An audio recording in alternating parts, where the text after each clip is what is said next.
Now, we've all been to an event where someone just didn't have good audio and it was very distracting from their message.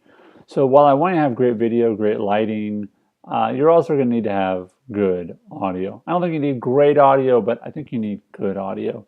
So, here are 4 tips on how to have better audio for your videos. So, the first is to eliminate background noises. I love our new house, but the air conditioning is very, very loud. And if I cover it, it makes it even worse. So unfortunately, when I do videos, I have to turn off the air conditioning. It's something that just consider the noises like that around you, whether it's street noise, air conditioning, things of that nature, that just family, as I heard my wife just call our dog's name. Maybe you heard that, maybe you didn't, but just consider the noises around you. That's your first step of having good audio. Eliminate other noises. And of course, your devices should all be turned off or put in airplane mode while you're making videos. The second is to try to keep it subtle. If at all possible, don't make the microphone an actor in your, in your scene. So if at all possible, try to have subtle audio tools. So I like to use an earbud like this that goes down, or it can put it behind me sometimes. But you just try to make it as subtle as possible when you have whatever device you're using for your audio. Now, the thing you need to make sure you're careful of is when you have an inline microphone like this, where down here in this area is the actual microphone, you have to be careful you're not going to rub it against your clothing.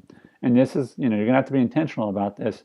And one of the best ways to get around it rubbing on your clothing is actually just to lean forward. It actually allows you to have a little bit more intention, more focus, a little more intimacy with your audience if you lean forward versus, you sit back like this, right? And when you sit back like this, you're more likely to have it rub. So one way to make sure it doesn't rub on your clothing is to make sure it's sort of dangling in front of you, which can be nice as well. So again, the first one, eliminate background noises. The second, keep it subtle. Try to use a smaller earbud with an inline microphone. The third, watch out for the rub, okay? And it is inexcusable. You've got to figure out how to do that and avoid it rubbing your clothing. And the last one is don't forget you have some software adjustments you can do. Now, this is going to be similar on a PC, but I'll show you how to do it on a Mac. And if you go into your preferences, your system preferences, and then sound, this is what you're going to see. So let's go ahead and switch to that. So you can see here on my input, which is what we're going to be adjusting, and it says external microphone, and this is just adjusting the microphone port. Then I can adjust the input volume. And if I adjust that, it will adjust how loud, how much it's picking up of my voice. So if I put this way down, then it should make my voice quieter. If I put it way up, it should make my voice even louder. So if you have some noise issues, some volume issues, if it's not picking it up, if it's picking up too much, you can go here and adjust this as well.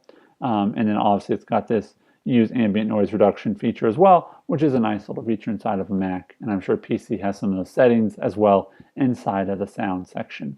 So again, the 4 things you need to do: eliminate background noises as much as possible. And that also includes, I should say, your computer fan. If your computer has a fan, that's why we don't use our computer's microphone, even though it might be good. Once your computer fan kicks on, it's going to drown out your voice. It's going to have a shh, and it's going to annoy you and your viewer. And the second is to keep it subtle. Try to use smaller earbuds. The third, watch the rub. Make sure you're not rubbing it on your clothing. And the fourth, adjust your input volume for your computer using the software included. And those are the 4 elements of audio and really having optimal audio when you're doing your great videos.